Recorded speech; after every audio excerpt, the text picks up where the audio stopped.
Ladies and gentlemen, welcome to Real Talk with Saieed Ali. I'm your host, Saeed. We do want to thank you for joining us tonight, viewers. Remember, we are live on Facebook and YouTube.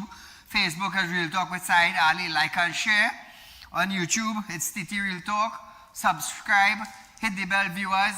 And no matter where you are in the world, you would know when we go live. So remember that, viewers, go to our social media platform, like and share, subscribe, and you could watch it there. So, viewers, passengers traveling on Saturday, March 14th on specific flights are required to complete the Trinidad and Tobago digital arrival or departure online form via www.travel.gov.tt. So again, viewers, if you're traveling on Saturday, March 14th on a specific flight, you are required to complete the Trinidad and Tobago digital arrival or departure online form via www.travel.gov.tt. So remember that, viewers. This comes as authorities at the airport are testing the online immigration and custom platform. The link will be accessible from March 14th, and passengers on these testing flights are to complete their form on their date of travel.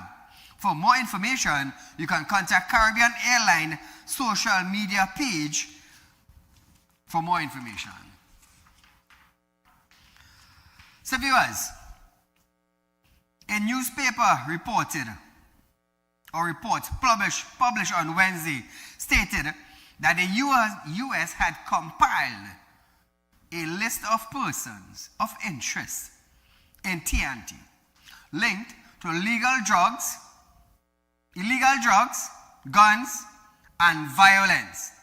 But Homeland Security Minister Roger Alexander says the country will soon get more information on the matter. The list follows TNT becoming a signatory to the America's Counter-Cartel Coalition, which Donald Trump said would involve deadly force against cartels in Latin America and the Caribbean. Meanwhile, during Wednesday's conference, opposition Senator Faris Al-Rawi requested and questioned why the government is relying on the U.S. list, asking whether local agency did not already have similar information. Listen to this. You mean to tell me that Roger Alexander, after 3 periods of emergency, 2 states of emergency, does not have a list of his own, supplied to him by the Commissioner of Police, not as it relates to breach or disclosures of law, but you mean to tell me that Minister Alexander is telling us that the Trinidad and Tobago police don't have a list? So, viewers, Al-Rawi drew reference from previous SOEs saying the TTPS already has intelligence on organized criminal network. Faris. The last state of emergency for detention, there was a massive list of persons who were detained as gang leaders. Gang leaders, obviously, if they were detained, the reason in the detention orders is that they were gang leaders. So you mean to tell me Roger Alexander didn't have that list? So, viewers, Faris himself said, I believe it was back in 2014, that they knew all. They know everybody. You understand? So it was a matter of time before they acted. But hopefully later on, tonight's show, I'll play the video for you. Now, he questioned the structure of national security oversight in TNT, pointing that under the Strategic Service Agency Act, the minister responsible for national security is supposed to oversee the country's intelligence agency, Paris. In Trinidad and Tobago, that portfolio for the SSA under the SSA Act, which says you must be the Minister of National Security, is actually the Attorney General. John Jeremy, Attorney General of this country, is the person that manages the SSA. I want you to ask Minister Alexander if the US actually shares information with him. And if they don't share information with him, ask him why. I also would like you to ask Minister Sturge if they share information with him. And if they don't share information with him, ask him why. So Trinidad and Tobago, for 10 years, or let's say 9 years, the PNM administration was in power. Why is it 10 years up the road, we're still talking about who know where they're living? They're still talking about how much gangs run in Trinidad and Tobago. They're still talking about how much members in the gangs that is running Trinidad and Tobago. Why is it 10 years up the road, we're still talking about how many gangs it have? What about dismantling the gangs? What about that? For 10 years or 9 years, what was the plan? Why 10 years up the road, we're still talking about how much gangs it have? And the numbers are growing. Why? I ask myself this over and over and over. Minister of National Security knows the gangs. The TGPS knows the gangs. The citizens of Trinidad and Tobago knows where gangs are. But yet, for 10 years up the road, we are still discussing the growing number of gangs and gang members in Trinidad and Tobago. 1.4 million people. And you will tell me we're still talking about gangs in Trinidad? From Chagaramas to Guayari. If you pass through Chagaramas, you go through Toko, you come down Guaya in about 2 hours time. 2 to 3 hours time. You're reaching another point in Trinidad and Tobago. But yet we are in 2026 talking about how to dismantle gang. What is wrong? What is wrong? Why is it that the numbers are growing and not decreasing? Why? This is what I'm baffled to myself about. We have ministers come, ministers go. Commissioner come, commissioner go. Heads come and heads go. But yet, 10 years up the road, we are still discussing how many gangs I have. And the numbers are growing. So all that money that has been allocated to the Ministry of National Security, why is it that the gangs are not being dismantled in a 2x2 country with 1.4 million people? Why? The Attorney General knows how much gang, where the gangs are, and who the gangs are. The Commissioner of Police knows. Members of Trinidad and Tobago Police Force knows. The Army official knows. The Coast Guard knows. But yet in a country with 1.4 million people, we have to build our house like we're in jail. Why is this? Why? We have to wonder if anybody go rob we while we're walking on the streets. 1.4 million people. Why is this? Why do we have to face these consequences? Let me tell you something. We have 4 and 5 million people here now. It's just 1.4 million people. Let's just say 1.5, 1.6, somewhere wrong there with all the immigrants in Trinidad. It's sad. It's sad. Commissioner come, commissioner go. Minister come, minister go. National security, and it remains the same. The same. And the talk is that, we put in legislation is in place, and the TTP is coming up with strategies. It is the same thing, come and go, every year goes. Money are being allocated, and what? Absolutely, what is being done to actually fix the problem? Can any minister answer that? Al-Rawi further questioned Alexander's absence during the Shield of America summit, saying the Homeland Security Minister should be there. central to international efforts to combat organized crime. Faris. If we are taking the fight of criminality in Trinidad and Tobago seriously, how on God's earth, in blessed Trinidad and Tobago, could we be leaving out Roger Alexander?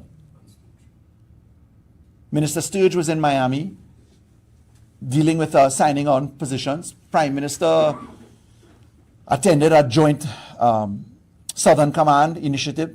Nothing new. So Trinidad and Tobago, like I said, Faris Al-Rawi back in the day knew about it and nothing done. Today he's asking questions. So listen to this. The Trinidad and Tobago Police Service and intelligence agencies confirm that the gang members are known by name, by street address, by location, by affiliation, by connection, by operation. And I ask, and I will take my seat for the answer to the Attorney General. If this Parliament today agrees with you and with your plea for this legislation to return, because the police, as you've indicated, have given and furnished you with the names, addresses, numbers of gangs and gang leaders, and I'm sure with your consultation, as responsible as you are, would have been. So Trinidad and Tobago, what is that? What is that? 2017, Faris said that. 2018, 2019, 2020, 2021, 2022, 2023, 2024, 2025, PNM was in power. What happened? What happened? I want to know. Monies were being allocated, and still we are in 2026 asking ourselves, what is the problem in solving it? Caller, good night. Good night, Mr. Saib. Go right ahead, your life. How you go find the gang in Parliament? The gang is in Parliament, you can't find them. Oh. Them would they're right here over there. Thank you. Thank you, my friend. 2026, and we're still talking how much gangs. Back in 2017, Faris knew everything. Everything they knows from 2017 to 2026. And we have in Trinidad escalating gangs with members growing. Why is this? Why? Well, we need more police officers on the streets. We need to patrol the streets more. We need to bring out the army official, the soldiers, and put them on the streets, bring out the whole barracks. What is the plan? What do we really need to do? Because we have the opposition, we have the government, and both of them knows. Both of them knows. But yet we are in the same situation today. It has even gotten worse. So why? I ask myself why. Viewers, we are going for a short commercial break, but when we come back, Embert warns TNT on global oil prices surge. Yeah, who talking? Embert. More when we return.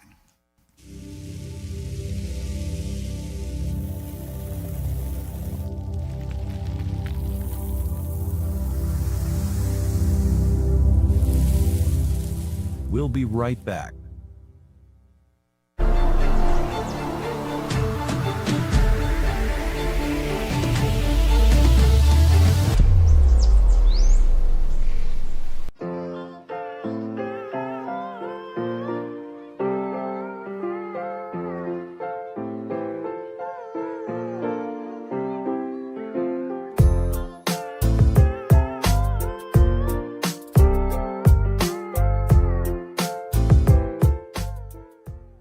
At Real Talk Studios, we dedicate our time to highlight the glaring issues we face within our community.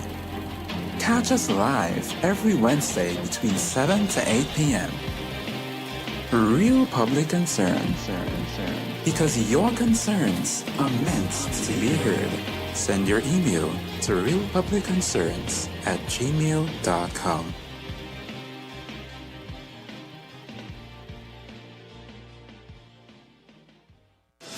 In Connect with us on social media and don't miss the latest updates. Follow us on Instagram at RealTalk_Newsroom. Check us out on Facebook at Real Talk with Saieed Ali. Subscribe to us on YouTube at Real Talk Trinidad and TikTok at Real Talk with Saieed Ali.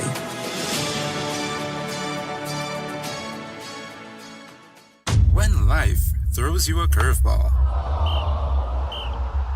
and you need a clear path forward, trust Real Talk Wrecking Service to get you back on track. Whether you're stuck on the roadside or dealing with an unexpected breakdown, our 24/7 wrecking service is just one call away. Fast response, reliable towing, and a team that's got your back.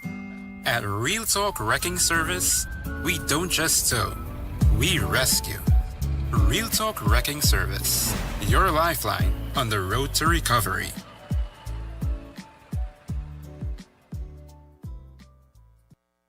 Welcome to Real Talk Financing and Investment, a place where your loans are guaranteed and you're rewarded with up to 5% upfront interest on your deposit. Why wait when you can invest with us today and reap the benefits? Speak with a representative at our central branch at 238-6716, 231-6219, or 339-1670, or our south branch at 242-9944, 241-0543, or 339-1670. Real Talk Financing and Investment. Investment company just for you. For you. For you. For you.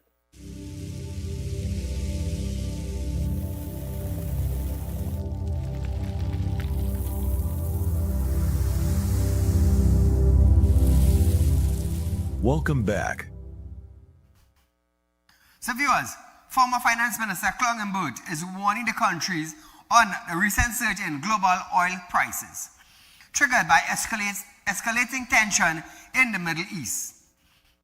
The price of Brent crude averaged at around US $100 per barrel, while the price of West Texas Intermediate oil averaged at close to US $94 per barrel on Monday as a result of the ongoing war in the Middle East.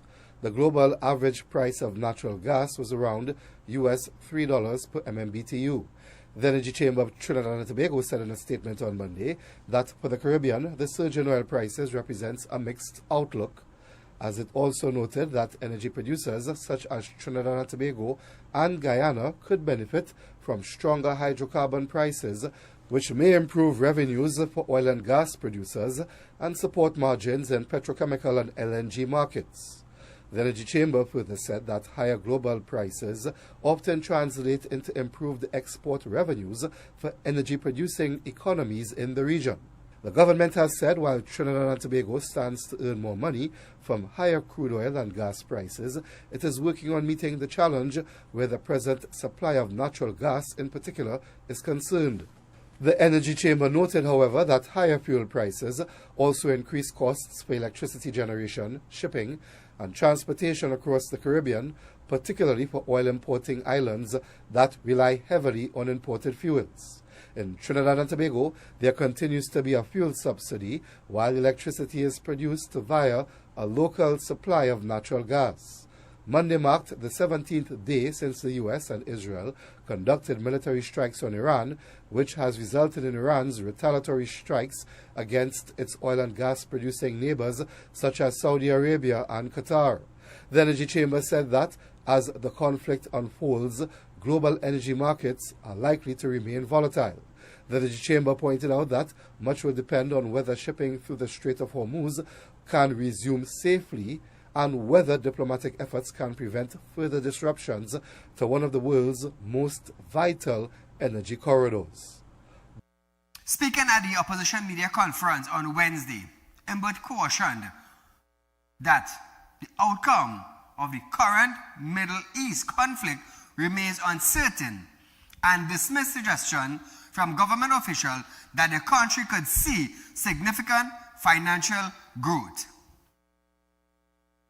It's really a double-edged sword.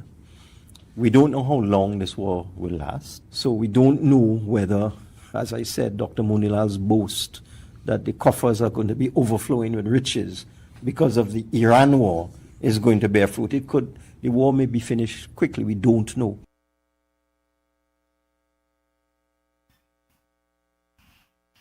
So viewers, drawing from how geopolitical crisis can last far longer than we expected, Imbert used the ongoing conflict stemming from Russia's 2022 invasion of Ukraine. Listen to Imbert one more time. Everybody thought that would be over in a month. 4 years later, literally 4 years, I think it was March of 2022, that Ukraine war began, more or less. Ukraine war still going on.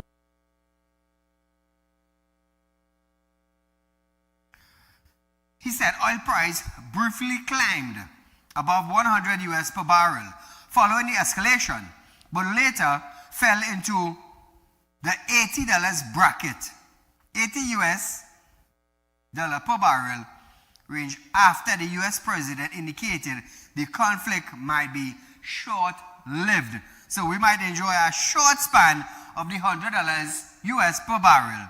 Now, he noted that the government's budget is based on an oil price of $73, that is $73 per barrel, while pre-conflict price had been averaging closer to 60 US per barrel. Listen to this. It may not even balance out.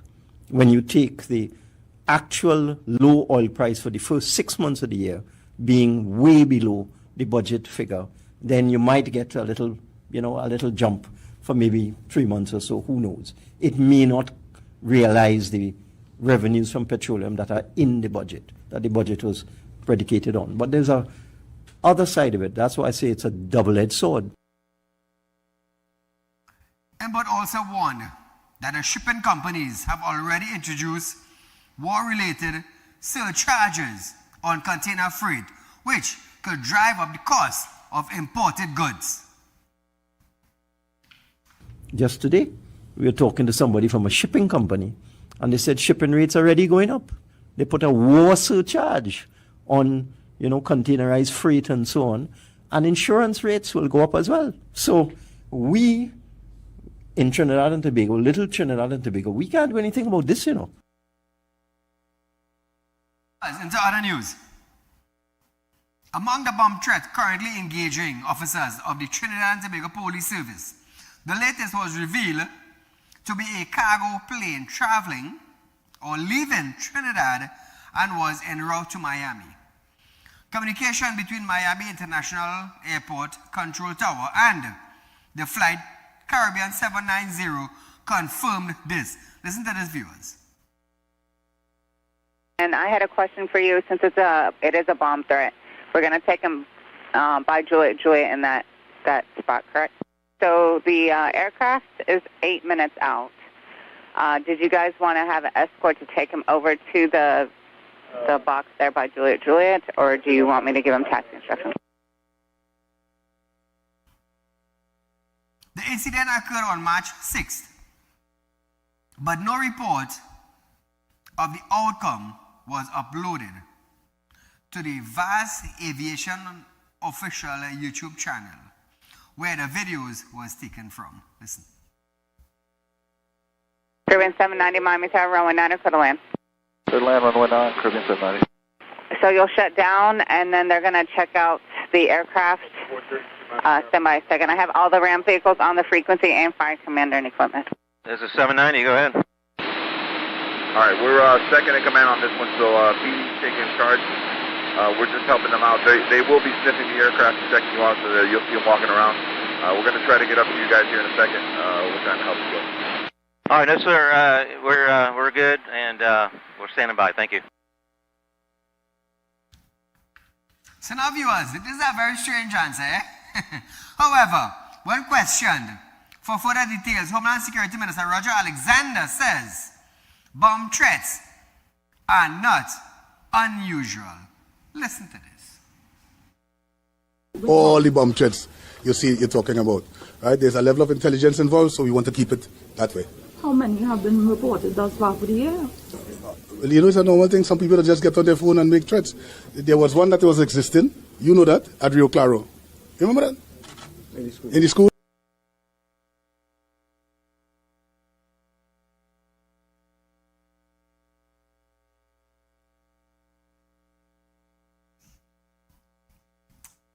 So viewers, while Roger Alexander is saying bomb threat is not something strange to us in Trinidad and Tobago, we ever had a bomb threat on an airplane in Trinidad there? I believe this is the first. Because we always hear bomb threat close to bank, around bank areas, in ministry buildings, but first time on an airplane. But nevertheless, the way times are going, you never know what to expect. Other news. Criminal attorney Saieed Ali have stated that licensing officers must be treated with the same respect afforded to police officers. This after a confrontation went viral involving a maxi taxi driver and a licensing officer along the Southern Main Road in Curepe earlier this week.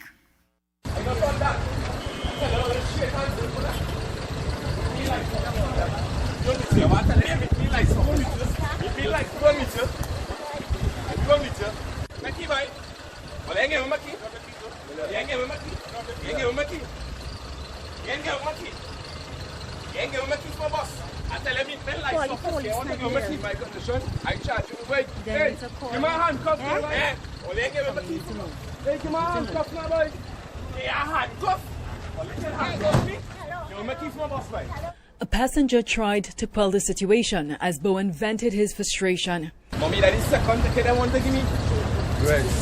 What they get first? What they get the first ticket for? He continued to ask the officers to return his property.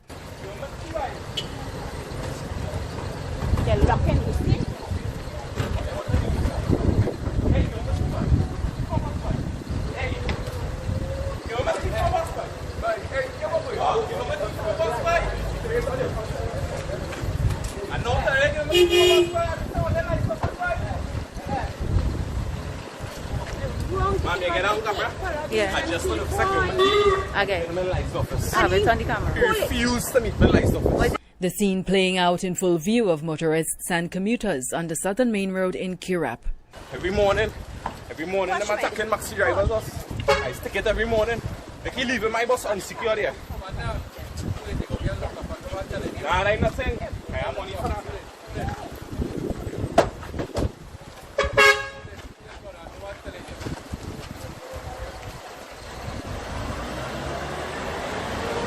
The matter is currently receiving the attention of the Caroni police officers. And further to that, I know the person would have made their way, that's the driver, to the Caroni licensing office. Hopefully I should get out by this evening, early in the morning. What I do know, one of them, he is seeking medical attention, because in keeping with standard operating procedure, and also 2 or 3 of them are also providing statement at the police station. Licensing officers do have limited powers of arrest, one of which is for the offence of driving without ever having been issued a license.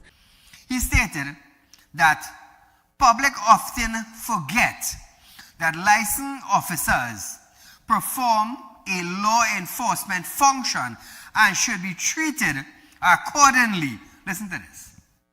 They are simply doing what they have to do and executing the law under the Motor Vehicle and Road Traffic Act.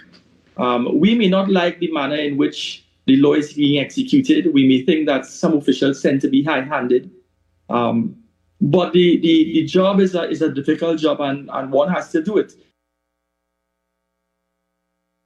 Police have since charged the maxi taxi driver with assault. Ali noted that motorists retain constitutional protection, but only when they remain within the law. Ali. If it is we stay within the parameters of the law, meaning we, being civilians, we as drivers are the nation's rules, then these officers cannot in any way infringe on our right to life, liberty, security of person, and enjoyment of property. Now, Trinidad and Tobago, while we, as law-abiding citizens, I would say, try to follow suit with respecting officers of all law enforcement. I am saying this without an apology, law enforcement officers also have to understand how to speak to individuals. You see, I will tell you something. Yes, we have to respect the officers and them in all law enforcement agency. But at the same time, the law enforcement officers have to know how to speak to people.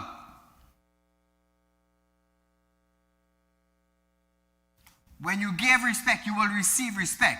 Now, that is one aspect. Now, what about if we have law enforcement now harassing?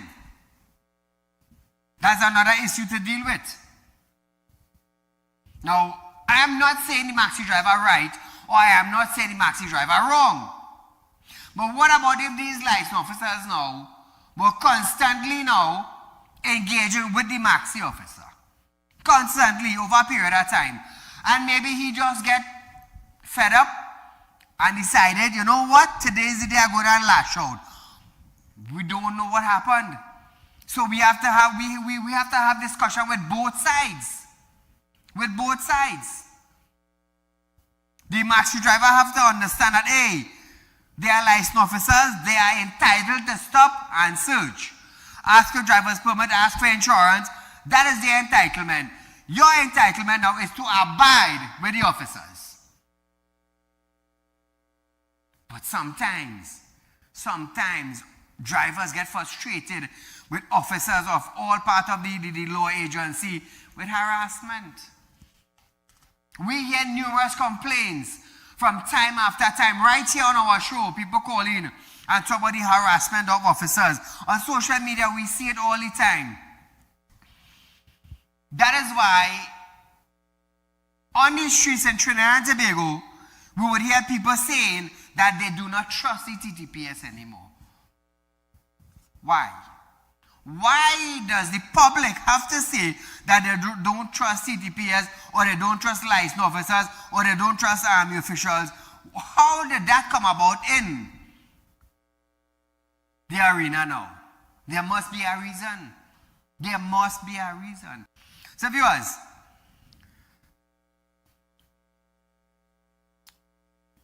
Attorney Ali, he also addressed the maxi taxi drivers in the viral video, noting that he should have filed an official complaint through the Maxi Taxi Association.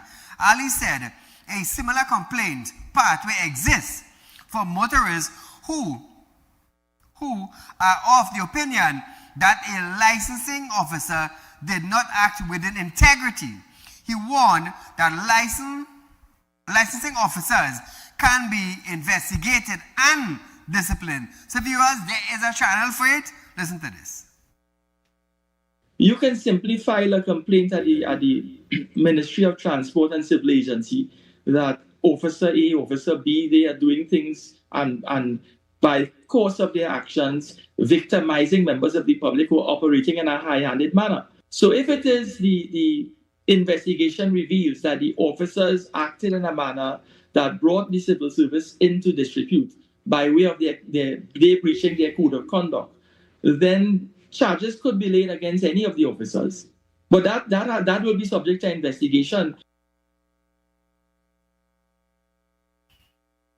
So, Trinidad and Tobago, tonight you will understand that for the maxi taxi drivers who feel offended or feel they have been abused by licensing officers, go to the Maxi Taxi Association.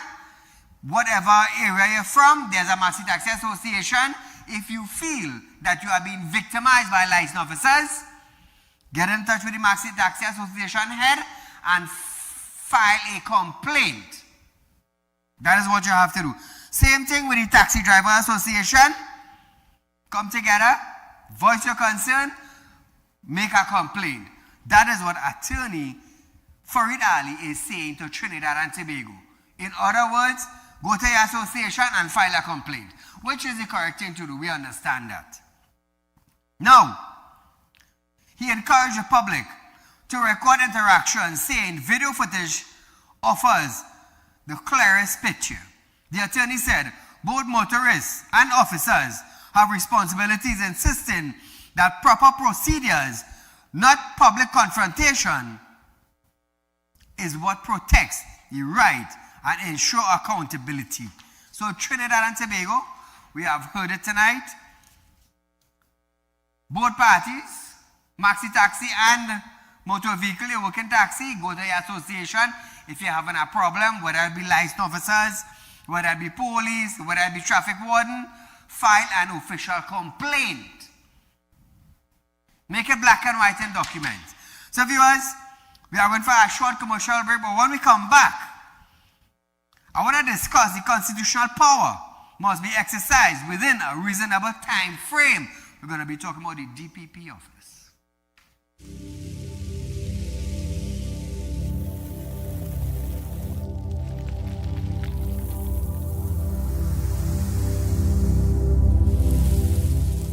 We'll be right back.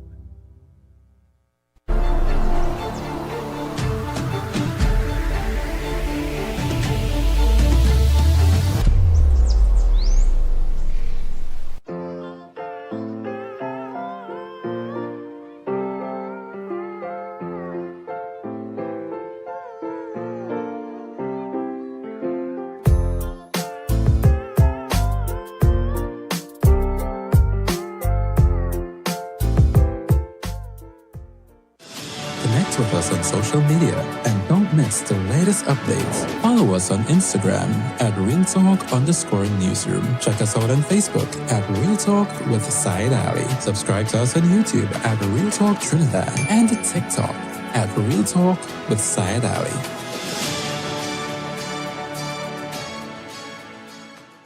At Real Talk Studios, we dedicate our time to highlight the glaring issues we face within our community. Catch us live every Wednesday between 7 to 8 p.m. Real Public Concern. Because your concerns are meant to be heard. Send your email to realpublicconcerns@gmail.com.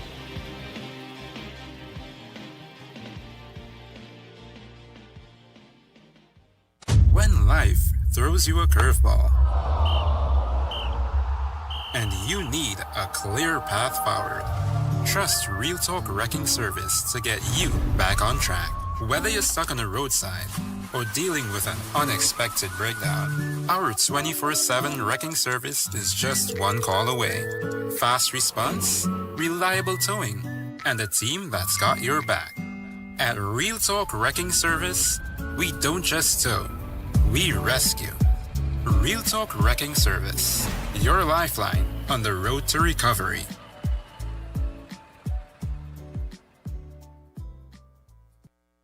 Welcome to Real Talk Financing and Investment, a place where your loans are guaranteed and you're rewarded with up to 5% upfront interest on your deposit.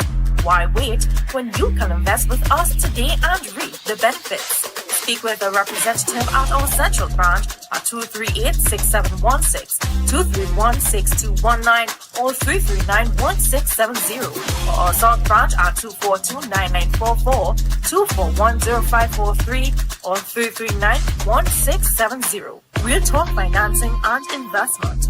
Investment company just for you. For you. For you. For you.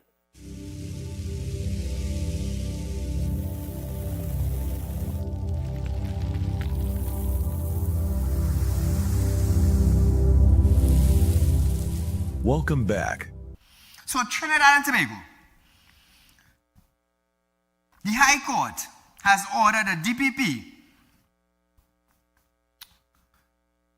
of the public prosecution to decide within 35 days whether to proceed on an indictment in a long-standing criminal matter involving 2 police officers charged with misbehavior in public office.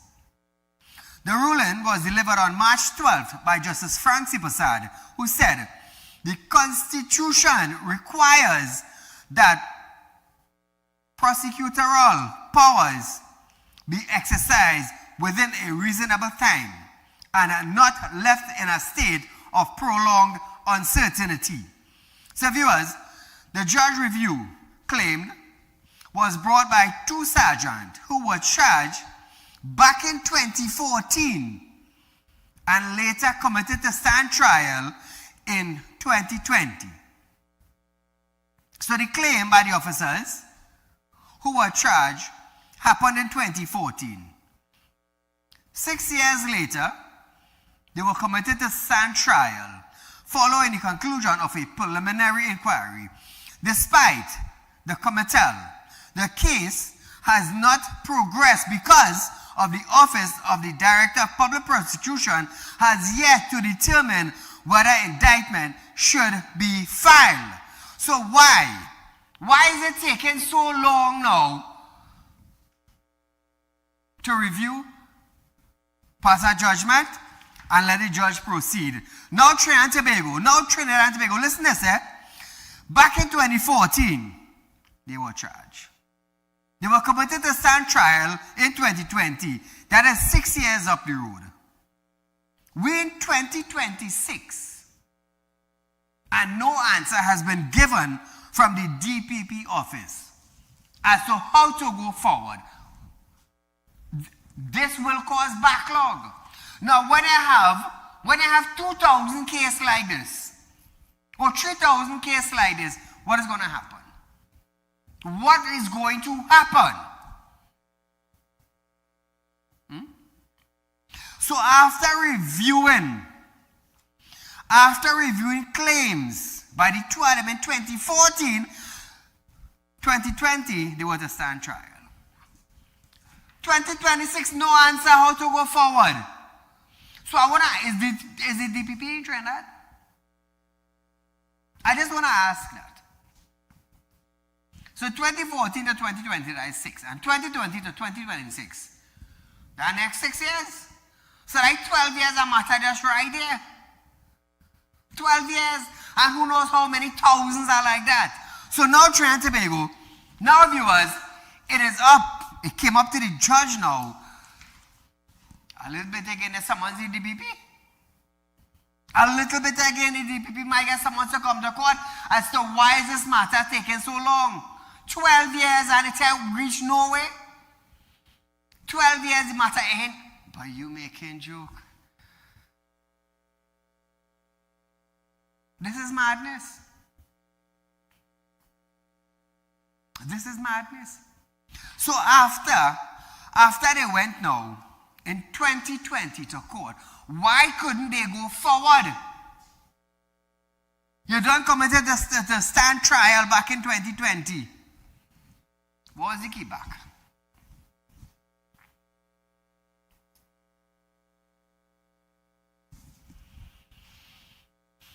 And this is the problem. This is the delay. So, how many prisoners are there now in prison, just like these two officers, waiting patiently? As the years go by, they're waiting. As the years go by, they're waiting. You will come to court, your matter court, you present yourself with your attorney, both sides, left and right. This matter has been adjourned to 2028, and we're in 2026. What's the key back? So is it that the justice system is being delayed? I don't know. I'm asking the question here. Imagine Justice Francis said have to give the DPP now 35 days in order to respond to this matter that is 12 years old.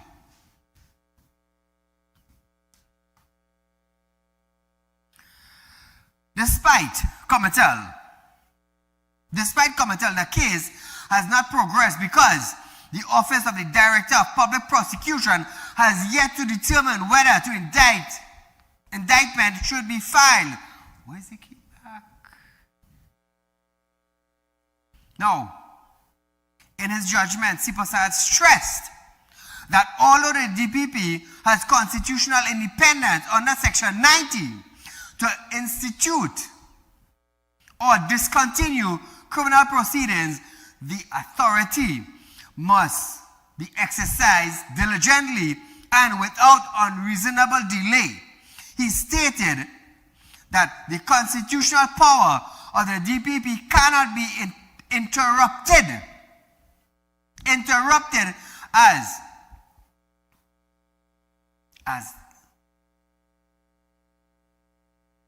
leniency for inaction, and must be carried out in a manner that upholds fairness and the proper administration justice. Now, the judge also rejected argument that the heavy caseload, staffing shortage, or administrative difficulties could justify the extended delay. 12 years? So wait, you're trying to tell me you had caseload, you had staff shortage, you have administration difficulties for 12 years? But what is this? So just imagine, I sit down now here in prison now for 12 years now, waiting. For 12 years. Because somebody gets sick. The next person had diarrhea. This one can't read good. That one can't see good. That one gets up late. The next one have a hangover. So I sit down for 12 years. And that's just it?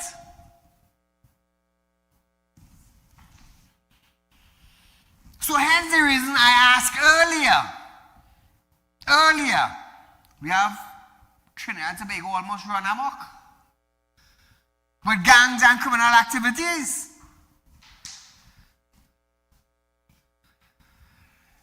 Imagine you get hold of a 5-piece marijuana.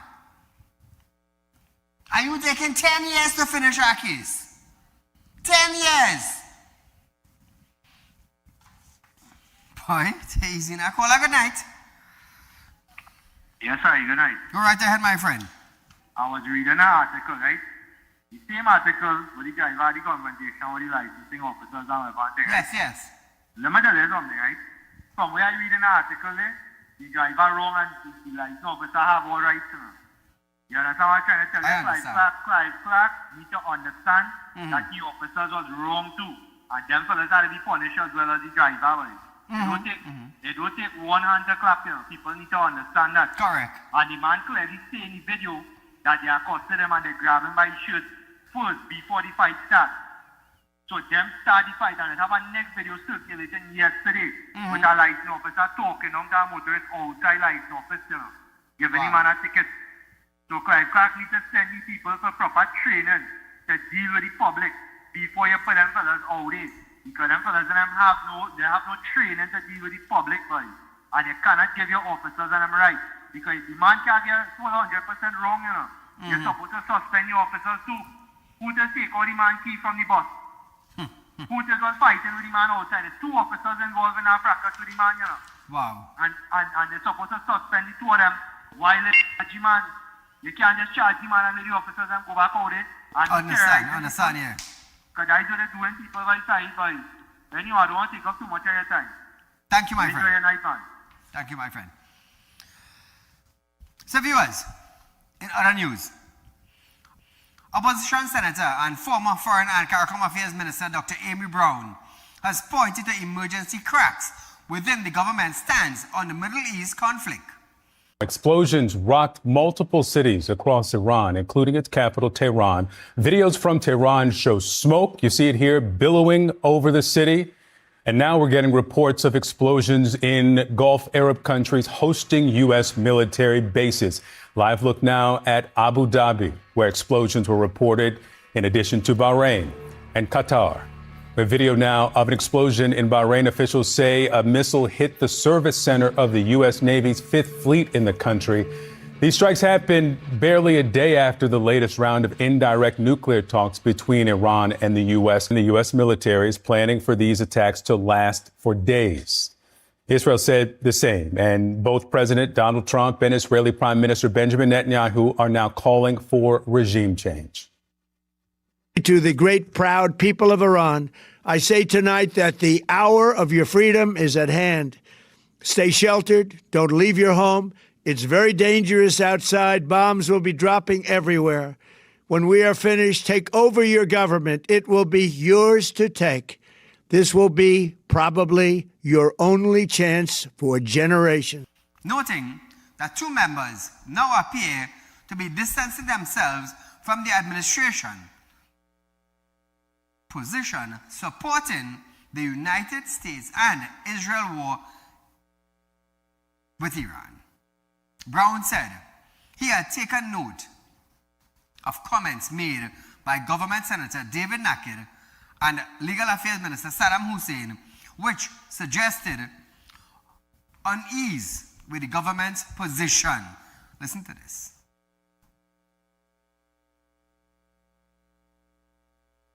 Government senator and then a minister who is an elected member of parliament finding ways to distance themselves from the government's position on the war in the Middle East. So I think both of them profess to be of Islamic faith, and it is clear would have experienced some distress at the government's series of media releases which gave explicit and specific support to the ongoing war in Iran and the Middle East. Now, Avery Brown, let me say something. I'll tell you this, Avery. The government has their stance on it. Kamala Prasad Bisesa is the Prime Minister of Trinidad and Tobago. When asked her a question, she will say what she has to say. On a government perspective and on a personal opinion, don't get caught up with it too. Don't get caught up with it too. Between a government perspective and a personal sight, it's two different things you're talking about. It's two different things you're talking about. I looked at both interviews. Don't get caught up with the personal side and the government side. It's two different things. So don't get tired.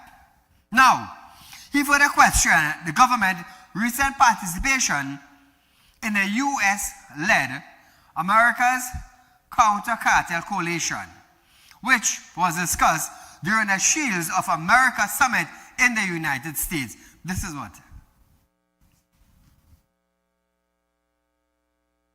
Now, much has been said about this new coalition, or alleged new coalition, that the Prime Minister traveled to the United States of America to associate our republic with. But is it really brand new? The question to the Prime Minister upon her return, when she convenes her media conference at the Piarco International Airport. I'm speaking as a man of faith. What is the difference between what we've now joined and what the U.S. Secretary of State indicated that we joined in August of 2025, which was a U.S.-led coalition comprising Caribbean and Latin American countries operating to stop the flow of drugs into the United States of America. So viewers, like I said, you must not get between the personal view and the government point. Now, when asked, David Naked, he gave a personal view. A personal view should not be considered as the government view. That was a low blow, boy. Sad. It's sad. But nevertheless, Trinidad and Tobago, Minister of Trade, Investment and Tourism, Satyakama Maharaj, have stated that the Trinidad and Tobago is significantly closer to establishing a strong yachting system. Maharaj explained that opening up Trinidad entire west coast and the island of Tobago to capitalize on the nation's strategic position outside the hurricane belt will create a vibrant marine sector. Listen to this. We went into the whole day with the marine sector. We identified 20 impediments to the yachting, to the growth of the yachting industry. And after 8 months, next month we have solved the 15th one. We have the sail clear system. So you can, before you come in, you'll have all your approvals. You have to line up, right? And the yachts can come in. So now, viewers, he noted that the project has created economic potential. Because these are high value visitors. Somebody come in and spend 40, 50,000 US a month. Cruise ship come, the man spend $200 and he go back. Go eating and drinking in the cruise. We want the yachts to come here. You know where they come here to? To repair their boats. To get services here. And we have talent, extremely talented people. Trinidad and Tobago, I often say, what are we doing to promote tourism in Trinidad and Tobago? I have a yacht. And that is it on television there. Exotic, a beautiful boat. Very exotic, the interior, very, very exotic. And from time to time, I go Grenada, I look at their tourism. We go Barbados, we look at their tourism, and it's growing. But in Trinidad, it is dying. Why is it dying? Why? What do we have for the yachties to come into Trinidad and Tobago? What do we have in Trinidad to pull them from the Caribbean countries and bring them into Trinidad? What? Exactly what? Too much red tape. I will tell you that. Too much red tape. Too much. In order for the yachties to leave the Caribbean and come down to Trinidad, you need to cut out 90% of the red tape. Let me tell you something. The amount of red tape it has for a yachty to come in Trinidad and Tobago is a stinking shame. That, let me tell you something. Yachties coming from outside into Trinidad is US currency they're spending, not Trinidad and Tobago dollar. Not Trinidad and Tobago dollar. It's US currency. But then again, when we do have people who know about marketing, who know about strategies, who know about opening something to make something from nothing, what would you get? Nothing. I've always said, what do we have for tourism? What can we do to attract outsiders in our country? When Carnival done, that is it. That is it. Tourism done. We have to wait for the next year. Imagine that, eh? Imagine that. What do we have? What? So what we need is a department. Somebody who could have strategy and planning in order to pull. If your magnet not good, if your brain power is not good, but then you stay home and look for something else. So viewers, we have come to that time of our program. Before I close off, I want you to listen to this.